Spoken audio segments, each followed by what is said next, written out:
Boa noite para você de casa, muito boa noite. O NTV News está chegando. Patos de Minas registra primeiro caso de chikungunya e primeiro provável para Zika. Com o crescimento de casos de dengue, Patos se prepara para mutirão. Casos assintomáticos de dengue dividem opiniões de especialistas sobre propagação da epidemia. Depois de postar foto em rede social, PRF flagra motorista dirigindo e ingerindo bebida alcoólica. Unidades prisionais de Patos, Carmo e Patrocínio estão lotadas e são avaliadas como regulares pelo Conselho Nacional de Justiça. No dia de combate ao alcoolismo, onde buscar ajuda e os desafios para persistir com o tratamento. Você vai ver que o fornecedor diz que obra atrasada da UFA pode estar relacionada à falta de pagamento. Construtora rebate. Ação da PM diante a reclamação de moradores de rua no Nossa Senhora das Graças com lotes sujos que servem de esconderijo para bandidos. Continua problema de fornecimento de energia em condomínio de Patos de Minas. Mais reclamações de serviços prestados pela Copasa. Os planos do Mamoré para a temporada 2024. A apresentação da equipe está marcada para mês que vem. Tudo isso e ainda mais agora no NTV News.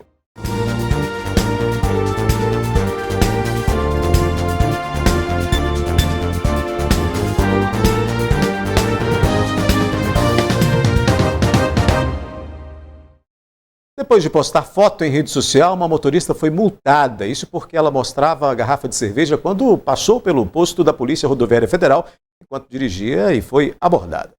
O fato aconteceu no último domingo. No vídeo publicado na rede social da Polícia Rodoviária Federal de Minas Gerais nesta terça-feira, a motorista exibe a garrafa de cerveja no momento em que passava pelo posto policial na BR-040 em Paracatu. A condutora postou a foto em rede social, a polícia tomou conhecimento, fez a abordagem e a motorista foi multada conforme a PRF. Dirigir ingerindo bebida alcoólica é infração gravíssima. Nesse caso, a multa é de quase R$3 mil e o direito de dirigir é suspenso por 12 meses. Caso a infração volte a se repetir nesse período, o valor da multa é dobrado. Uma pessoa morreu atropelada no MG 410 em Presidente Olegário. O acidente aconteceu nesta tarde. A vítima, que ainda não foi identificada, teria adentrado na pista em meio ao fluxo de veículos como se fosse atravessar.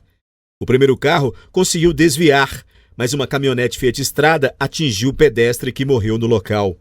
O motorista de 50 anos disse à polícia ter buzinado e que ainda tentou desviar para a direita da via, mas não conseguiu evitar o atropelamento. Uma equipe médica de Presidente Olegário esteve no local e constatou o óbito. A Fiat Strada teve danos na parte dianteira esquerda, mas o motorista não se feriu. O trânsito ficou interditado no trecho até que o corpo e o veículo fossem retirados do local. 4 pessoas foram indiciadas pela Polícia Civil de Patos de Minas pelo assassinato de um jovem de 19 anos no bairro Caramuru. Ele foi morto a facadas no início desse mês. O crime aconteceu por volta das 5h40 da manhã. Tudo começou em um Disque Bebidas, localizado próximo à rua Caetés. Um homem de 29 anos se aproximou da vítima, que foi identificada como Guilherme Eduardo Fonseca, de 19 anos, e deferiu golpes de faca contra o rapaz. Ainda com vida, Guilherme teria fugido do local enquanto o autor perseguia juntamente com outros jovens de 21 anos por alguns quarteirões. Enquanto corriam, um terceiro envolvido incitava os outros 2 para que finalizassem o crime.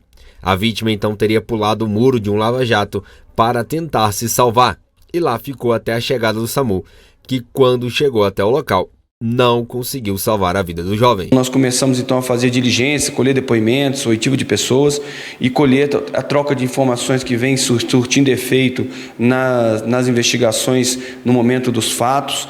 E dali conseguimos então já identificar outras pessoas que não só o indivíduo que deu as facadas como autores desse crime. Fizemos então as investigações, conseguimos prender alguns dos indivíduos já naquele momento.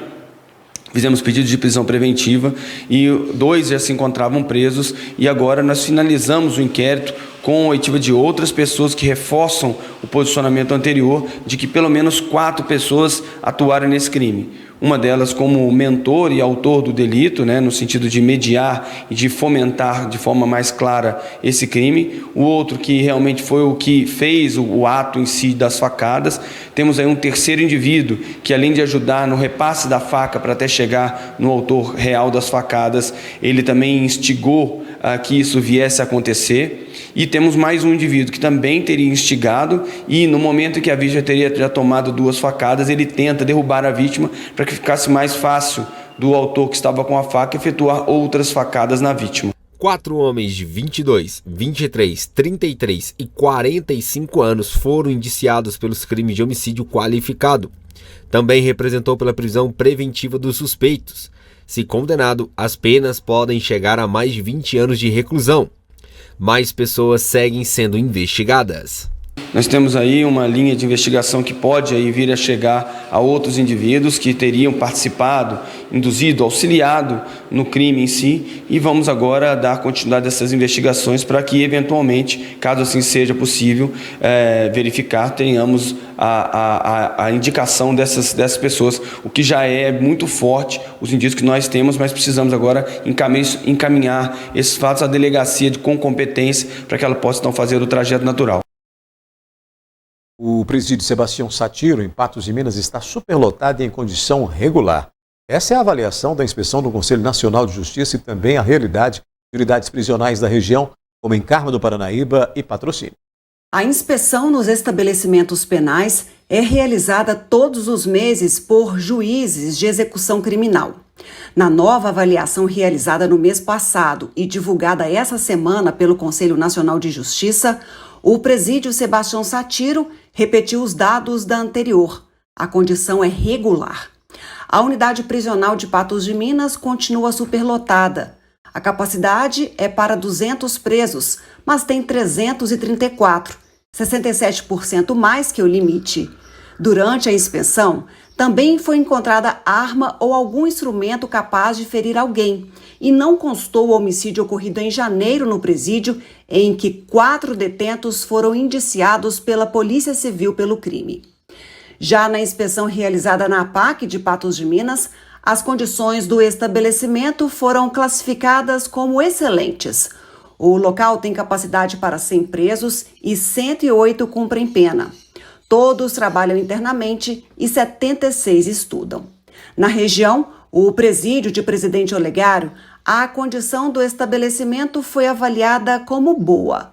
A unidade prisional feminina tem capacidade para 66 detentas e abriga 79.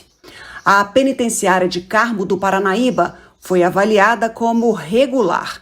A capacidade está 97% acima do limite. Tem 446 detentos para 229 vagas. Foram registradas 3 fugas e uma morte por homicídio na unidade prisional carmense. A avaliação da penitenciária de Patrocínio também é regular. Conforme a inspeção, foram apreendidos 10 aparelhos celulares. Foi relatado ao juiz responsável pela inspeção que o equipamento que permite realização de revista foi trocado, mas não funciona. A capacidade da penitenciária de Patrocínio é para 722 presos, mas possui 1.013, mais de 40% da capacidade. Depois do intervalo, mais reclamações de serviços prestados pela Copasa. Rotatória no bairro Caramuru divide opiniões em Patos de Minas e continua o problema de fornecimento de energia em condomínio de Patos de Minas.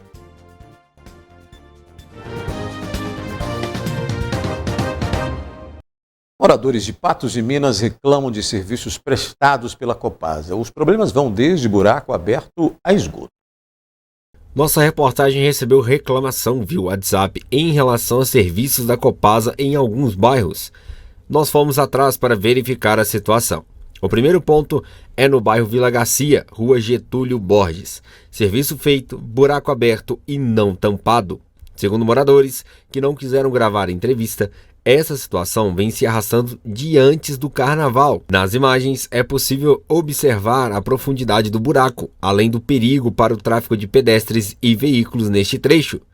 As imagens servem de alerta para os condutores, uma vez que o buraco está numa rua bastante movimentada, podendo pegar de surpresa quem transita por ali, como motocicletas e carros, gerando perigo para possíveis acidentes de trânsito. Outro ponto reclamado e visitado pela nossa reportagem foi a rua Professor João Leite, no centro. Lá o problema também persiste há mais tempo, o esgoto escorrendo. Segundo moradores que não quiseram gravar a entrevista, essa situação já ocorre também há mais dias e sem solução, tendo eles que conviver com o mau cheiro no local. Pelas imagens, podemos ver o esgoto escorrendo de um bueiro tampado e descendo pela rua. Vamos às respostas da Copasa. Sobre o reaterro da rua Getúlio Borges, no Vila Garcia, o serviço foi realizado nesta terça-feira. A recomposição asfáltica será feita assim que o solo estiver seco o suficiente para a fixação da massa, disse a companhia. Sobre este vazamento de esgoto, a Copasa disse que já foi resolvido e o problema foi ocasionado por lançamento irregular de objetos nas redes coletoras que entupiram então a tubulação. O problema de insuficiência no fornecimento de energia elétrica no condomínio Terra Nova, em Patos de Minas, ainda não foi resolvido. A situação se arrasta há tempos e os prejuízos se acumulam. Essa equipe de reportagem esteve no local pela primeira vez em agosto de 2023. Desde essa época, os moradores compartilham vídeos que mostram a grande instabilidade energética das casas. Piscando novamente, beleza. Desde março, a gente está com uma peleja na CEMIG com uma questão de insuficiência de energia. E o problema a gente liga para lá, um monte de morador já ligou, conversa com eles, a gente explica que é insuficiência, e aí o que acontece? Eles abrem chamado com outra coisa. E aí o técnico que vem aqui não consegue resolver o problema, porque é um técnico de outra área. E aí ele fala, tem problema mesmo, mas eu não posso fazer nada, eu sou de outra área. Nosso problema aqui é a CEMIG não consegue prestar o serviço de qualidade para nós aqui do condomínio Terra Nova. Então o que acontece? Uma baixa tensão de energia que está acontecendo no condomínio. Então a gente paga pelo serviço e a CEMIG não consegue colocar essa energia aqui. Então a gente está tendo muito problema com relação, principalmente no horário de pico. Então que esse horário de pico começa às 18, 19 para frente, então chuveiro não esquenta, entendeu? Alguns eletrodomésticos dentro de casa não funcionam. Então isso é o problema, e é de várias residências. Em nota enviada na época, a CEMIG informou que estaria realizando algumas ações para identificar e corrigir as variações de tensão nos imóveis do condomínio. A companhia alegou também que instalou medição gráfica no circuito elétrico para identificar a causa da instabilidade e tinha planejamentos para realizar modificações na rede elétrica. Disse ainda que, em casos de danos a equipamentos, os moradores poderiam pedir a análise pelos canais de atendimento da CEMIG. Mas, de acordo com esses moradores, os meses se passaram, nada foi feito e a situação tem piorado cada vez mais. O medidor, a gente solicitou, essa medição, eles vieram aqui, colocaram o medidor no meu padrão, no meu vizinho também colocou, e foi constatado, igual eu falei, foi constatada a baixa tensão de energia, a insuficiência de energia chegando no padrão. Então a gente está pagando um valor e não está sendo jogada aquela energia para a gente. E não foi resolvido, não foi solucionado e só está piorando a situação. Antes estava acontecendo com algumas ruas, algumas residências, piscando luz, essas coisas, algumas residências. Agora está acontecendo com mais residências. Então, conforme o pessoal da CEMIG mesmo me informou, vai só piorando a situação. Vai só piorando a situação. Então, igual eu falei, horário de pico, infelizmente, a gente não consegue fazer nada nas nossas residências.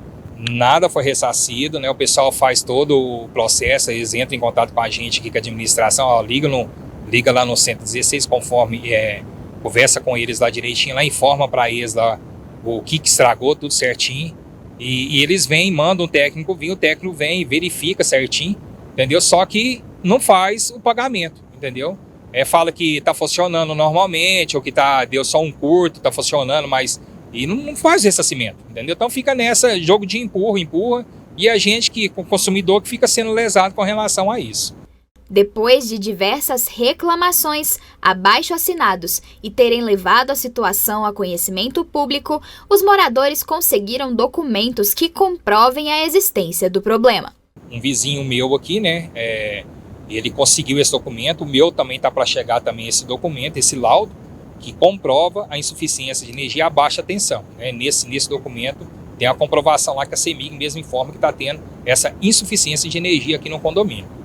Por mais uma vez, eles vêm a público para pedir que o problema seja solucionado e que a empresa preste o serviço que é de direito da população.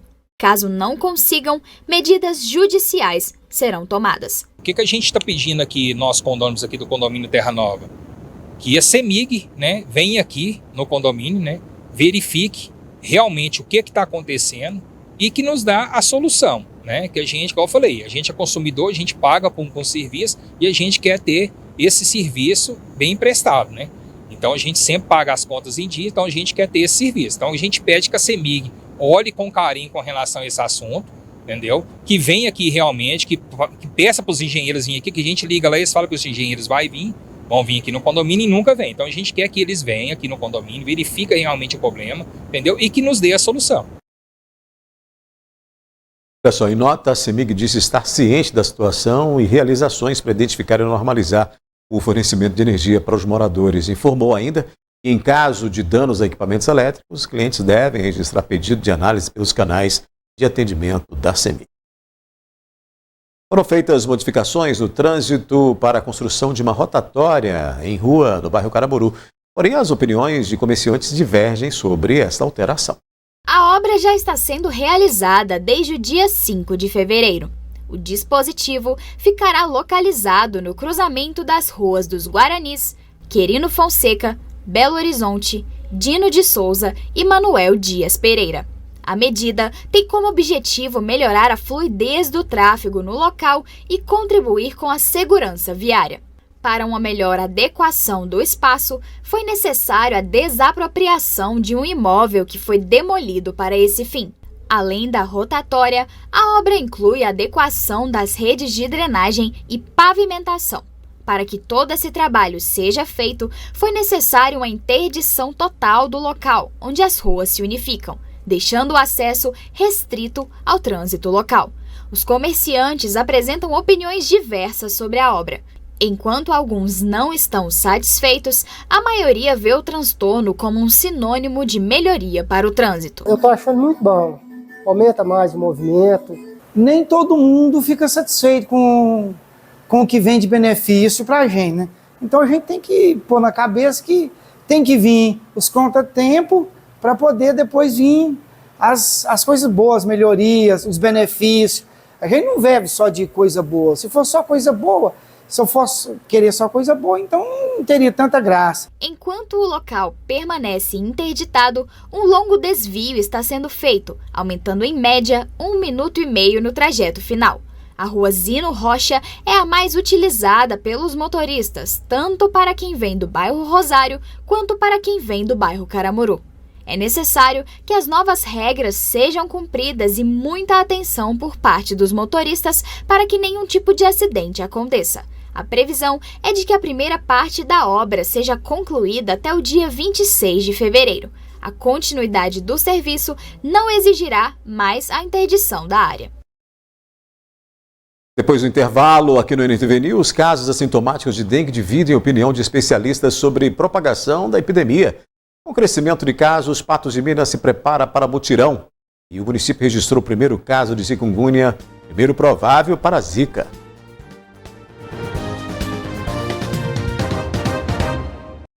Subiram para 20 as mortes confirmadas por dengue em Minas. Ainda de acordo com o boletim de hoje da Secretaria de Saúde de Minas Gerais, Patos de Minas confirmou o primeiro caso de chikungunya e tem um provável para a Zika. Desta segunda para terça-feira foram confirmadas mais mortes por dengue em Minas Gerais, 20. O óbito que havia sido confirmado em Patos de Minas no boletim de segunda-feira do estado, agora é tratado como investigado. As mortes em investigação aumentaram para 136 em Minas. Em um dia, os casos prováveis de dengue em Minas saltaram de mais de 218 mil para mais de 234 mil, com 80.589 confirmações para dengue. Em Patos de Minas, foram registrados mais 101 casos prováveis em 24 horas. Somam 2.171 e 395 confirmações. De chikungunya em Minas Gerais, as mortes confirmadas permanecem 4, mas as investigadas subiram para 18. Patos de Minas confirmou o primeiro caso de chikungunya e os casos prováveis passaram para 17. De Zika, os casos subiram para 54 prováveis e 6 confirmados no estado. Patos de Minas registrou o primeiro caso provável esse ano.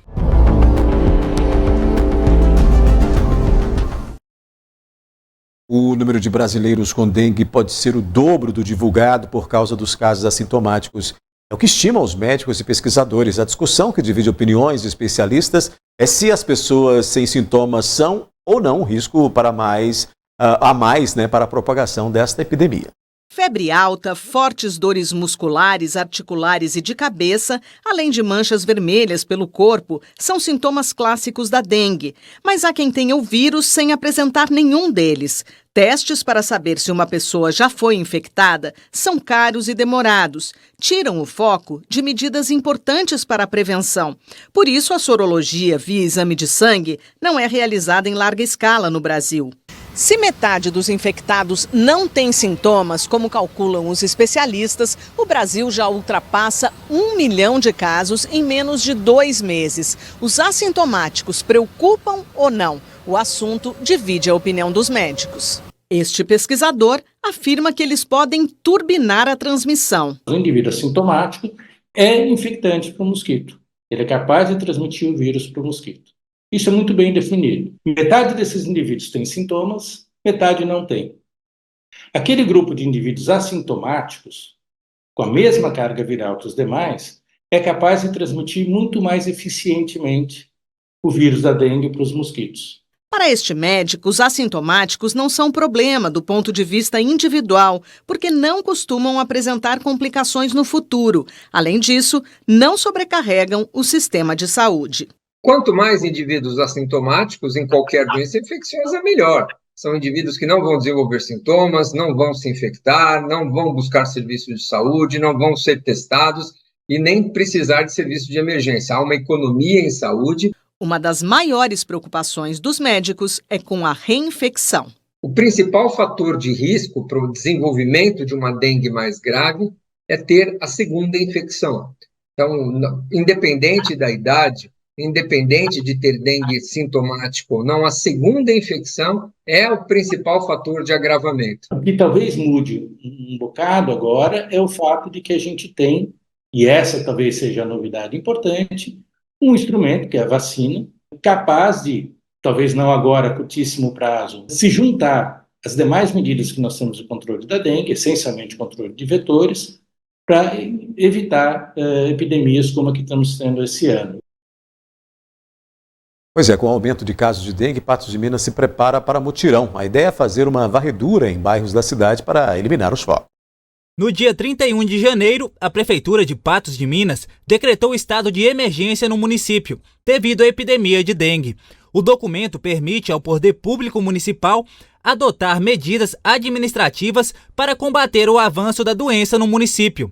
Diante deste cenário, no sábado será realizado o Dia D em combate à dengue, em 4 bairros prioritários com maior incidência da doença.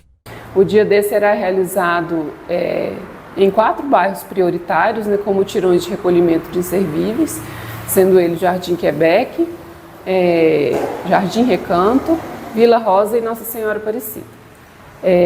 E também será feita uma blitz educativa em toda a área da Major Gotti e uma carreata saindo da Orla da Lagoa até o Centro Universitário. No Centro Universitário vai ocorrer, ao final da carreata, uma palestra mostrando aí os dados epidemiológicos da dengue do município.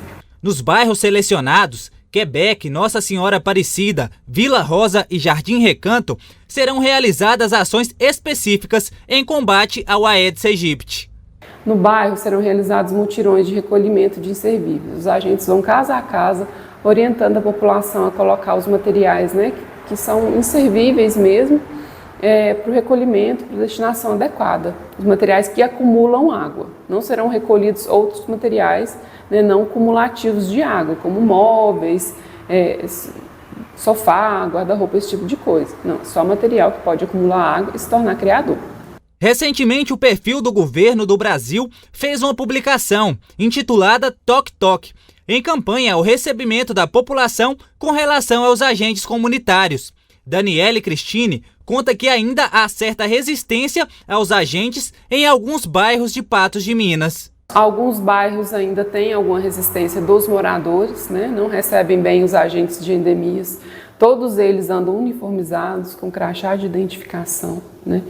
E geralmente é a mesma pessoa, né, que é responsável por uma área. Então, é sempre o mesmo agente que está passando ali naquela região para criar aquele vínculo mesmo com os moradores. Mas mesmo assim, alguns bairros, vou citar um exemplo, bairro Boa Vista, Eldorado, a gente observa alguma resistência por parte dos moradores. Dos 2.440 casos notificados de dengue em Patos de Minas, 388 foram confirmados, de acordo com o último boletim epidemiológico, obtido com exclusividade pelo jornalismo da NTV. O boletim estadual, divulgado nesta segunda-feira, confirmou também a primeira morte por dengue no município. A coordenadora do Programa Municipal de Combate à Dengue não confirmou o óbito, nem comentou sobre o assunto, mas afirmou que a situação tende a piorar. Hoje nós estamos aí com 2.440 notificações, né? É um número elevadíssimo pelo período que a gente está vivendo, pois ainda não chegamos no pico aí de transmissão. Então, eu costumo falar que a gente está na base mesmo, que esse número, pela tendência, é aumentar ainda mais. Porque, né, esse ano está prevista a pior epidemia da história pela circulação viral, né, que tem mais de um sorotipo circulante, então a população não tem imunidade. O vetor também tem ampliado aí a sua competência mesmo de transmissão, né, e de resistência. Então, é uma guerra mesmo que a gente trava contra o mosquito, porque a estratégia dele de manutenção mesmo no ambiente é muito grande, vamos dizer assim. Para sintomas iniciais da doença, procure a sua USF de referência. Para sintomas graves, procure a UPA. No dia 1º de março, será aberto o Centro de Enfrentamento à Dengue, no bairro Várzea. A medida também foi adotada no ano passado. No dia 1º vai inaugurar o Centro de Enfrentamento à Dengue, que será onde era o antigo IP, ali perto na Rua Vereador João Pacheco, né, que será exclusivo para tratamento, né, para atendimento de pacientes com suspeita de dengue. O número de casos é impressionante, né? Você ainda não foi infectado, certamente você conhece alguém que já foi infectado por dengue esse ano. Esse número só aumenta dia a dia. Já aqui no News, o fornecedor diz que obras atrasadas na UFO podem estar relacionadas à falta de pagamento. A construtora rebate. Lotes sujos e tomados por matagal também dificultam o trabalho da polícia.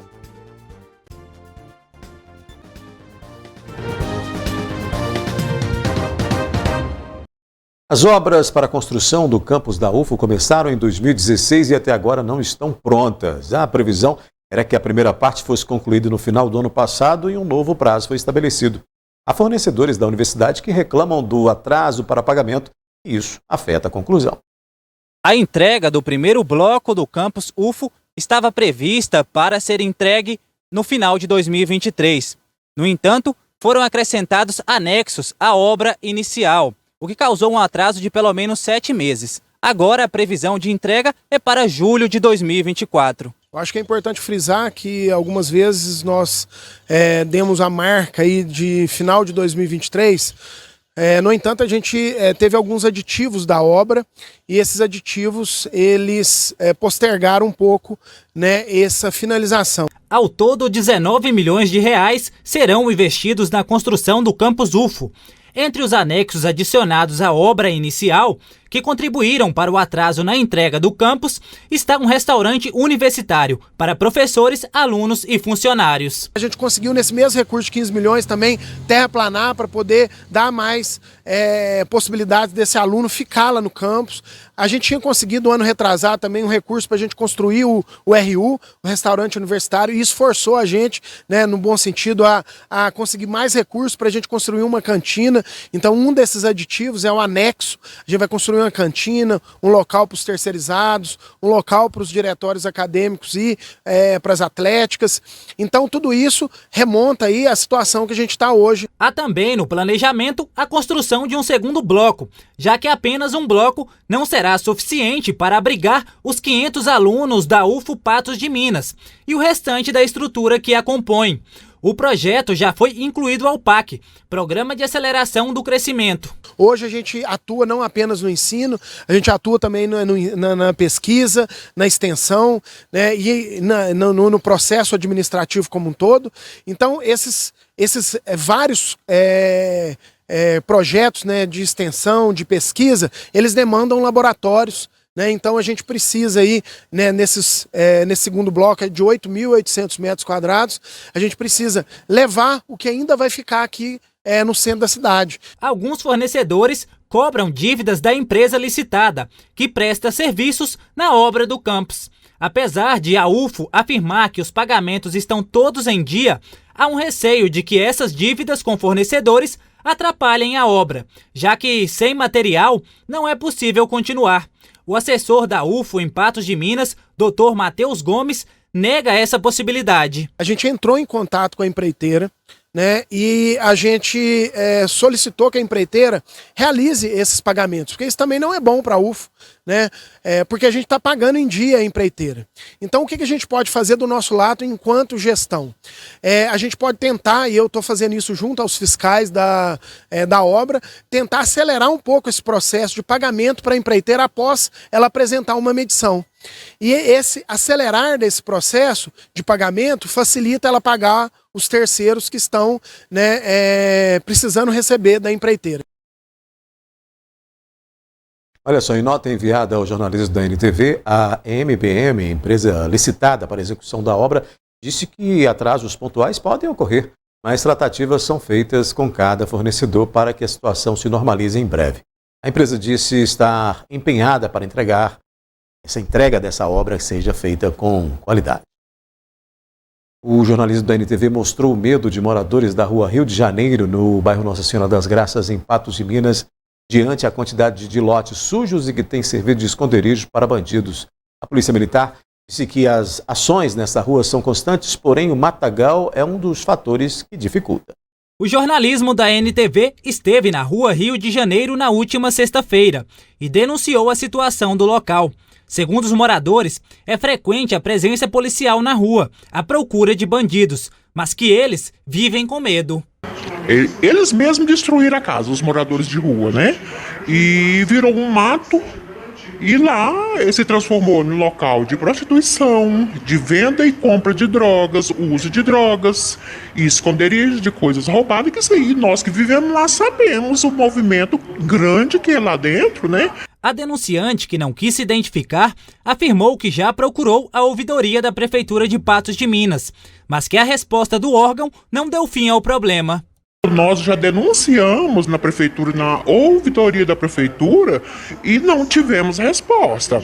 Então a gente liga para eles de novo, a prefeitura, a da ouvidoria, fala assim: mas nós já notificamos o morador, mas o morador não tomou providências, né? Nem o do lote, mais em cima da rua, nem o da casa abandonada. A tenente Nancy, do 15º Batalhão da Polícia Militar, afirmou que o trabalho da PM no município é setorizado e que locais como este são policiados regularmente. O nosso trabalho, hoje, ele é efetivamente realizado através de setorização. Toda a cidade ela é setorizada. Os setores possuem policiais militares destinados especificamente para aqueles bairros pertencentes a determinado setor. O bairro Nossa Senhora das Graças, no qual se situa a Rua Rio de Janeiro, é um desses bairros que é devidamente setorizado e recebe o patrulhamento, como eu disse, preventivo e de ações de repressão qualificada todos os dias. Residências vazias e a presença de mato alto são fatores que dificultam o trabalho dos militares. No caso da Rua Rio de Janeiro, ainda há a possibilidade de rotas de fuga, que são utilizadas pelas pessoas que se abrigam no local. A Rua Rio de Janeiro é uma rua sem saída. No final dela tem um local em que alguns usuários de droga costumam permanecer. Por isso é que nós realizamos constantemente operações presença, operação de batida policial, fiscalização de trânsito e abordagens constantes a esses usuários ou essas pessoas que estão nesse local. Lá na Rua Rio de Janeiro, por exemplo, nós temos matos altos, lotes que são abertos, que é fácil das pessoas adentrarem. Isso pode ser resolvido com pequenas ações, notificar os proprietários desses lotes, cercar esses lotes para que o acesso seja difícil e não seja tão fácil transpor as cercas que tem lá hoje, que são de fácil transposição. O sonho da denunciante é de que o local seja fechado de vez. O que é meu sonho é que a prefeitura, assim, as autoridades, não sei quem é que vai responsabilizar por isso, fizesse alguma coisa para que, assim, meu sonho é que passasse um trator ali dentro daquela casa, daquele lote, e fechasse. Porque aí, o tanto de gente que fica lá dentro, ele não tem como ele ficar na rua, é muita gente que entra lá para dentro. A tenente do 15º Batalhão reforça que a Polícia Militar possui uma rede de proteção preventiva, que pode auxiliar moradores que convivem com a mesma situação. Uma coisa que eu gostaria de lembrar e frisar à população, especialmente aos moradores da Rua Rio de Janeiro, é que existe as redes de proteção preventiva. O bairro Nossa Senhora das Graças não possui essa rede. Nós, a Polícia Militar de Minas Gerais, está aberta a discussões, a ouvir as demandas dos moradores do bairro e a criar essa rede de proteção preventiva. Esses moradores podem entrar em contato com a gente através do 3823-0935 e nós repassaremos o contato do tenente, que é responsável pelo setor do bairro Nossa Senhora das Graças, e essas ações podem ser intensificadas através dessa rede de proteção preventiva. Eu lembro que essa rede, ela não é para acionar a Polícia Militar, mas sim para resolver as demandas da sociedade. Sobre o matagal e o imóvel abandonado, a Prefeitura havia informado que até a próxima semana os donos desses locais serão notificados. Eles terão prazo de 15 dias para providenciar a limpeza, senão podem ser multados pelo município. Patos de Minas está entre as 10 cidades mineiras que mais registrou a abertura de novos negócios esse ano. Para melhorar ainda mais o potencial empreendedor, foi lançado um novo programa na cidade. O programa Rede Sim Mais Livre na Cidade busca reduzir o tempo de espera para a abertura de empresas e aumentar a liberdade econômica no município, com destaque para a possibilidade de automatizar todas as etapas de competência da Prefeitura para abertura e legalização de empresas. Essas etapas antes teriam que ser feitas. Você entra no Juseng e depois solicitava pela Prefeitura para que fosse feita a inscrição municipal e também a alteração ou baixa. Agora o empreendedor, ele simplesmente vai fazer lá no Juseng. Ele vai entrar, solicitar o que ele tiver que solicitar, tanto baixa quanto alteração, quanto a inscrição de uma empresa nova. E esse sistema, ele automatiza tudo. Ele pega esses dados da junta comercial e já informa para a Prefeitura. Então a gente consegue fazer, de fato, todos esses serviços de forma automática. Antes o que levava aí meses, agora é feito em minutos ou segundos. O prefeito de Patos de Minas, Luiz Eduardo Falcão, reforça que o projeto Rede Sim vem para deixar a cidade mais competitiva no mercado e, deste modo, atrairá mais empreendedores para o município. É lógico que são as empresas que criam os empregos, não é a Prefeitura que cria empregos, mas a Prefeitura ela tem as suas etapas para serem cumpridas e se ela fizer isso de forma mais rápida e com menos burocracia, ela vai, consequentemente, aumentar as oportunidades na nossa cidade, vai aumentar a competitividade do município, já que toda empresa, ao analisar em qual cidade ela vai se instalar, ela verifica em quanto tempo ela vai ter o seu retorno, quantos dias demora para sair o alvará, quantos dias demora para abrir o CNPJ. Então a gente está aqui a partir de hoje para dizer que em minutos você pode abrir uma empresa em Patos de Minas. Entre as cidades que mais registraram abertura de empresas no mês passado, Patos de Minas aparece em 9º lugar no ranking da Junta Comercial de Estado de Minas Gerais, com 108 novos negócios. A analista técnica do Sebrae, Jéssica Viana, ressalta outros números positivos do município, com destaque para o MEI. O município de Patos de Minas já possui mais de 22 mil pequenos negócios. A gente pode observar que no ano de 2023 nós abrimos em torno de 1.700 empresas, dando um saldo de mais de 800 novas empresas que foram abertas. Vale destacar também o MEI, que tem crescido muito, mais de 60% são microempreendedores individuais. Segundo a analista técnica, o Sebrae acompanha o empreendedor não apenas na criação do empreendimento, mas em todo o processo que o constitui, Além disso, o trabalho da instituição, junto à Secretaria Municipal de Educação, visa construir uma mentalidade empreendedora nas crianças, desde o ensino fundamental. A partir da parceria com a Sala Mineira do Empreendedor, o espaço único para o empreendedor, onde ali o que ele precisar de auxílio na parte financeira, parte de vendas, de marketing, de gestão de pessoas, o Sebrae, ele oferece serviços, consultorias, cursos, palestras, muitas das vezes subsidiadas ou até mesmo de graça, o que facilita muito a vida desse empresário. Além disso, além de qualificar o empreendedor que já está ali buscando abrir a empresa ou até mesmo que já tenha um negócio, nós, em Patos de Minas, temos um trabalho em parceria com a Secretaria Municipal de Educação, Superintendência e instituições de ensino, que são faculdades, para trabalhar o tema empreendedorismo desde a infância dessa criança. Para Falcão, o caráter empreendedor de Patos de Minas, refletidos no desempenho do município na área e comprovados pelos dados, está presente no DNA do patense. Eu diria também que o patense ele já tem no seu DNA, sim, por ser muito receptivo, por ser um povo muito educado, que gosta de receber, acaba se tornando um pouco comerciante também, né? É um povo muito comercial, digamos assim, muito simpático, que conversa, que recebe bem.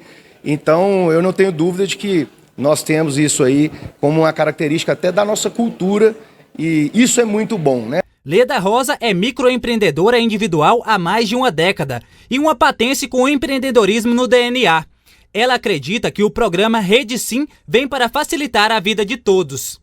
Eu sou MEI há 12 anos, já estou trabalhando nessa área de treinamento empresarial, na área de oratória. Eu sou professora de comunicação e oratória desde 2012. Então já é um bom caminho e esse projeto é inovador, porque a gente sabe da burocracia que a gente passa quando vai abrir uma empresa, abrir um pequeno negócio. E isso vai ajudar muito para a gente que quer iniciar, para as pessoas que estão entrando nesse campo de trabalho e também para os contadores. Vai desburocratizar muita coisa nesse processo. Depois do intervalo aqui no News, você vai ver que no dia de combate ao alcoolismo, onde buscar ajuda e os desafios para persistir com o tratamento. A gente mostra que em nova ação da Justiça, Hernani Spanuolo permanece exonerado do cargo de assessor. E os planos da Mamoré para a temporada 2024? A apresentação da equipe está marcada para o mês que vem.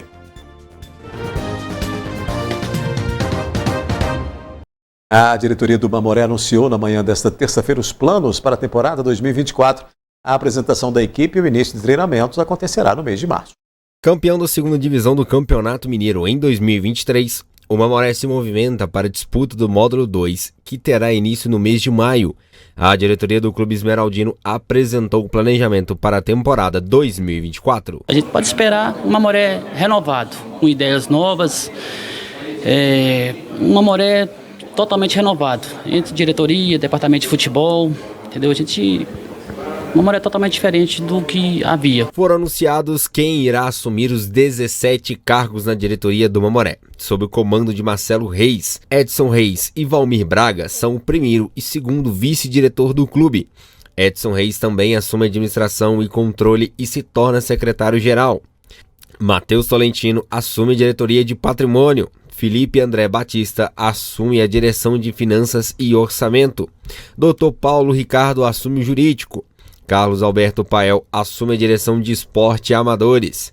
Antônio Carlos dos Santos assume a direção comercial. Rafael Dila é o diretor de marketing e diretor de planejamento. José Luiz Borges Júnior assume a diretoria social e relações públicas. Dr. Alexandre da Mata assume a direção de serviços médicos. José Maria Alves assume a diretoria de segurança. E Leonardo Souza Silvério assume a sindicância.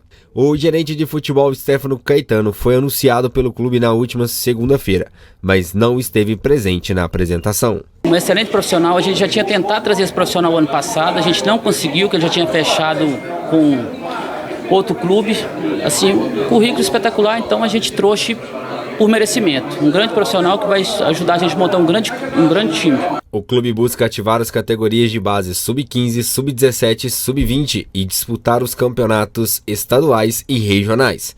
No ano passado, os sub-15 e sub-17 estiveram ativos em Vazante, porém o clube trouxe o projeto para Patos de Minas. Taça Patos, o pessoal do Sub-20 vai participar dessa competição, né? A maioria dos garotos já tem uma rodagem na equipe principal do campeonato passado, que foi campeão da segunda divisão, e está dando sequência no trabalho. Estamos planejando também disputar o Campeonato Mineiro Sub-15, Sub-17 da segunda divisão, que deve começar em abril, no mais tardar em maio.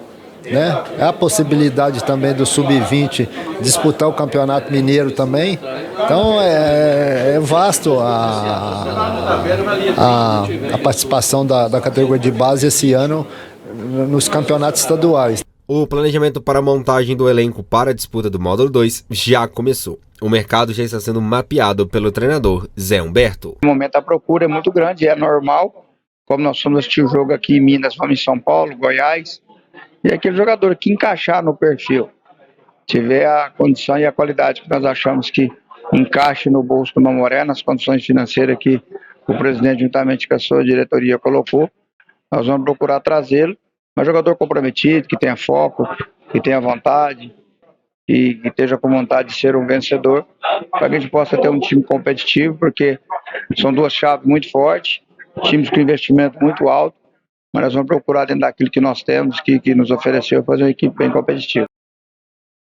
Mamoré e o RT precisam se organizar realmente nesse início de ano, né? Já estamos em fevereiro, quase terminando fevereiro. Esse planejamento tem que ser realmente antecipado, porque o campeonato começa em maio, né? O módulo 2 é muito bem disputado, né? São equipes fortíssimas que querem voltar à elite do estadual. Ontem o RT se reuniu com possíveis patrocinadores, conforme informou a assessoria da URT, mas não foi aberto à imprensa. Esse foi um encontro não aberto para a imprensa. Hoje o Mamoré abriu, né? Fez essa coletiva para anunciar e apresentar esse planejamento, assim como os novos diretores, todos esses novos membros que acabam assumindo aí cargos no Mamoré para essa temporada 2024. O fato é que as equipes precisam se movimentar realmente nos bastidores, como disse aí o técnico Zé Humberto, que é de buscar esses jogadores que vão para a montagem dessa equipe que vai disputar a competição a partir de maio. Temos aí uma situação que favorece ainda mais esse fomento ao futebol local, né? Favorece ainda mais essa disputa, né, entre Mamoré e o RT, porque os dois estão no mesmo grupo. E além disso, o Mamoré com uma boa notícia que é do investimento nas categorias, né, no Sub-20, Sub-17, essa garotada que joga bola e que pode, evidentemente ou pontualmente, participar da equipe profissional, vir a ser aproveitado na equipe profissional. É bom, né, que isso aconteça até para poder descobrir novos talentos. Tá certo? O RT também poderia estar fazendo esse tipo de trabalho com as categorias para poder, de base, né, para poder fomentar também ainda mais esse esporte. E o futebol é assim, né? Dá a oportunidade, o talento aparece, porque o garoto já nasce com a bola na mão, o garoto e a garota já nascem com a bola na mão, aí já querem brincar e correr. E daí os talentos vão aparecendo. Tomara que oportunidades surjam ainda mais. Para essa disputa do módulo 2 em 2024, as duas equipes, como eu disse, precisarão ter times bastante competitivos, porque vão enfrentar aí equipes dificílimas, né? Nesse embate aí, a partir do mês de maio. Isso sem contar nos clássicos que serão disputados.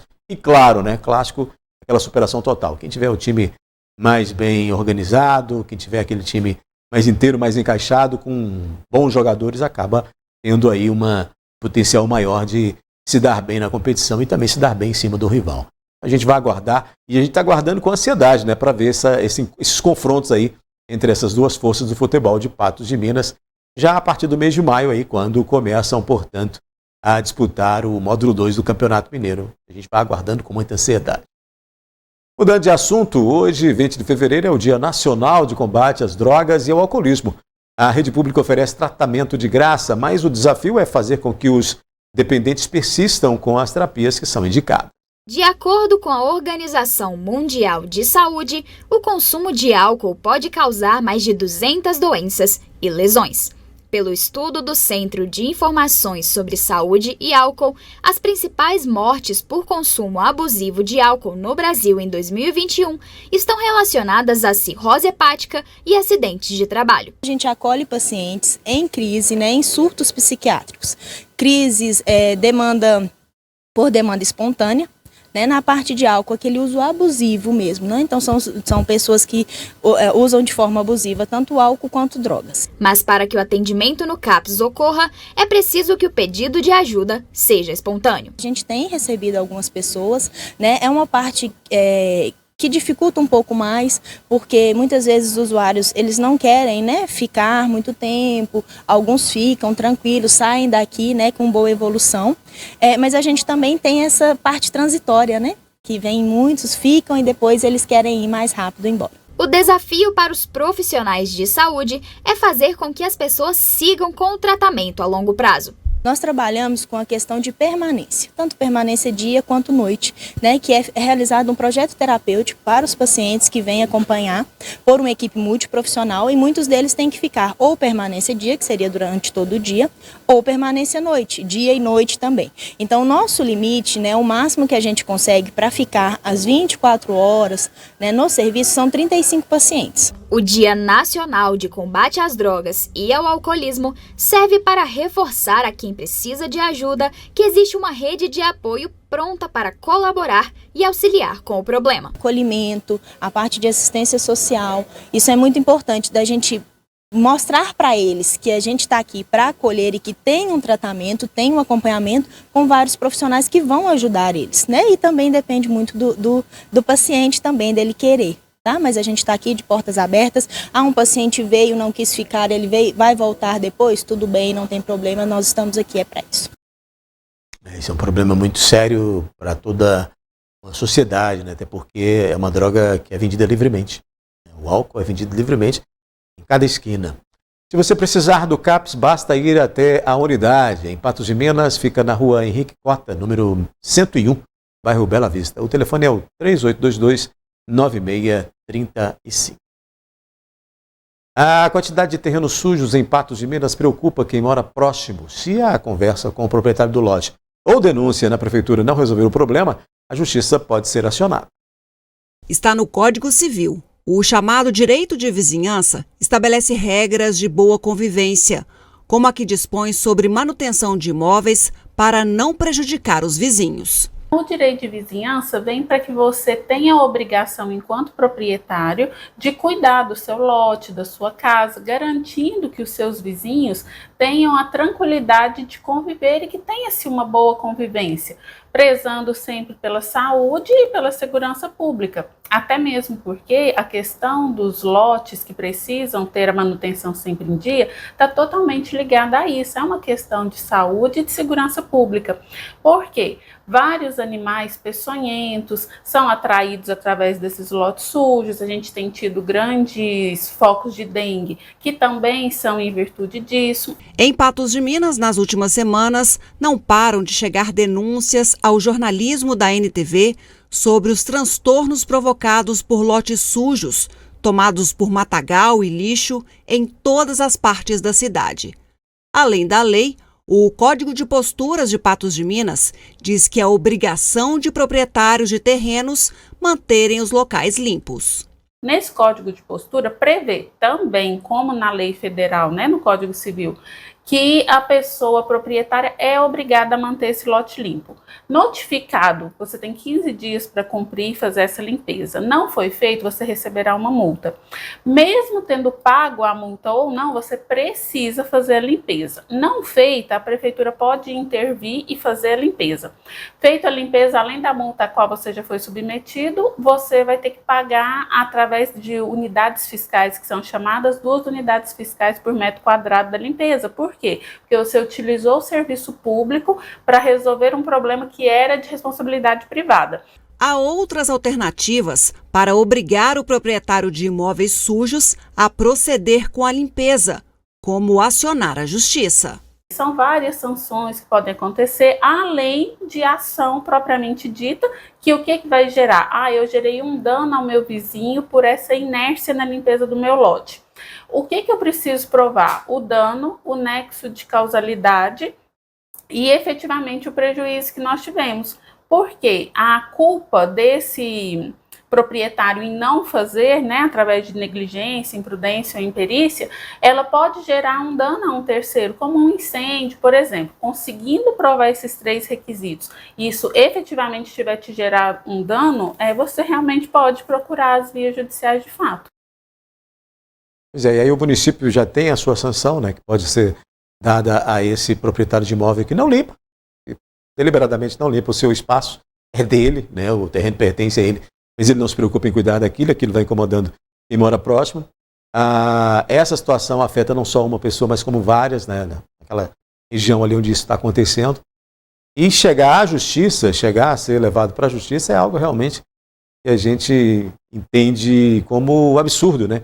Porque na notificação o cidadão já devia estar limpando o seu terreno. Inclusive o município dá incentivo para quem mantém terreno limpo com desconto aí no tributo do IPTU, mas muita gente continua mantendo os seus terrenos em estado de abandono, com mato alto, né, com sujeira, e aí acaba tendo que ir parar na justiça mesmo para resolver uma situação que poderia, simplesmente, né, por uma questão aí de entendimento do que é o direito do outro, o cidadão limpar ali o seu próprio terreno. E sem contar nos casos de dengue que podem criar focos nesses locais onde há um mato alto e tem acesso, né? Vamos fazer um rápido intervalo. A seguir, em nova ação da Justiça, Hernani Spaniolo permanece exonerado do cargo de assessor na Câmara Municipal. Mais um capítulo sobre a exoneração de ex-assessor da Câmara Municipal de Patos de Minas. Pois é, desta vez foi o vereador José Luiz que ingressou com a ação na Justiça. A sentença desta terça-feira, o juiz indeferiu o pedido de liminar e Hernani continua exonerado da função de assessor da Câmara. José Luiz protocolou na Câmara pedido para que o presidente do Legislativo patense, Gladstone Gabriel, reconsiderasse a exoneração do ex-assessor Hernani Spaniolo. Na reunião de vereadores, no dia 8 de fevereiro, José Luiz reforçou o pedido em plenário. Eu quero, presidente, deixar com o senhor aqui um ofício solicitando, né, que o senhor nomeie ele novamente, uma vez que ele não passou por processo administrativo, né, então, como ele foi exonerado, ele pode, né, não tem uma lei, nada que defina que ele necessite, né, autorização para votar, não tem um tempo mínimo, alguma coisa do tipo. Então, já que a exoneração do meu assessor foi legal, né, porque é um cargo livre de nomeação e exoneração, então eu quero requerer a Vossa Senhoria, né, que nomeie novamente o meu assessor. O pedido de José Luiz para recondução do ex-assessor foi negado por Gladstone Gabriel. O vereador José Luiz, então, ingressou na Justiça com pedido de mandado de segurança contra o presidente da Câmara Municipal de Patos de Minas. Na sentença desta terça-feira, o juiz Rodrigo de Carvalho Assunção, da 4ª Vara Cível da Comarca de Patos de Minas, indeferiu o pedido de liminar feito por José Luiz. Conforme o magistrado, o regimento interno da Câmara diz que a nomeação de assessores é uma função do presidente da Câmara e a atuação do Poder Judiciário se limita à análise da legalidade do ato e não interfere no mérito da decisão do presidente da Câmara, pois violaria o princípio de separação dos poderes. O juiz disse ainda que há 2 advertências contra Hernani Spaniolo e informou ainda de outra sentença. Na decisão anterior, o juiz da 1ª Vara Cível da Comarca de Patos de Minas, Marcos Caminhas Faciani, diz que, conforme o regimento da Câmara, compete ao presidente do Legislativo a livre nomeação e exoneração para o cargo de assessor, e que a exoneração de Hernani Spaniolo é um ato legal. Diante a sentença, o ex-assessor Hernani Spaniolo permanece exonerado do cargo. A decisão cabe recurso, mas não conseguimos contato com José Luiz para saber se ele irá recorrer. Com essa, o NTV News fica por aqui. Volta amanhã às 19 horas. Mais cedo eu te encontro às 11h30 da manhã no 30 Minutos. Obrigado pela companhia e até amanhã.